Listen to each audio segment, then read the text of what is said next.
नीट paper फुटी आणि विद्यार्थ्यांवरील police कारवाईच्या निषेधार्थ भाजप युवा मोर्चाने काढलेल्या मोर्चाला काँग्रेस कार्यकर्त्यांनी आक्रमक प्रत्युत्तर दिल्याने ब्रह्मपुरीत राजकीय वातावरण तापलंय। आमदार विजय वडेट्टीवार यांच्या जनसंपर्क कार्यालयासमोर दोन्ही पक्षांचे कार्यकर्ते आमने सामने आले।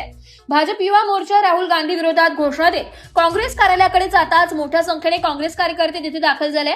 त्यांनी भाजप कार्यकर्त्यांना बेशर्माचे झाड देत प्रतिकात्मक स्वागत केलंय। चंदा चोर गद्दी छोड, पेपर लीक करणाऱ्या सरकारचा निषेध असो, विद्यार्थ्यांना न्याय द्या अशा घोषणांनी परिसर दणाणून सोडलाय।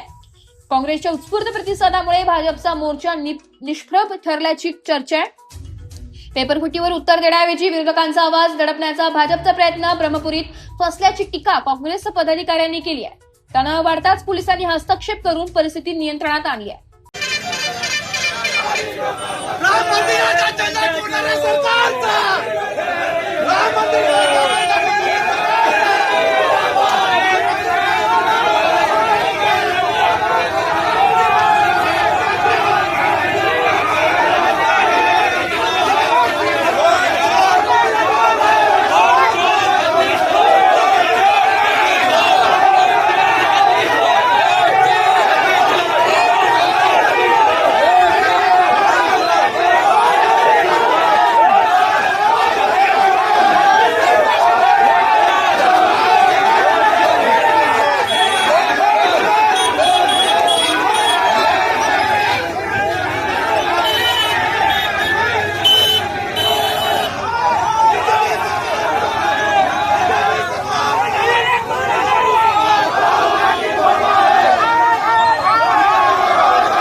एस मराठी न्यूज साठी जिल्हा प्रतिनिधी वहाब अली सय्यद, चंद्रपूर।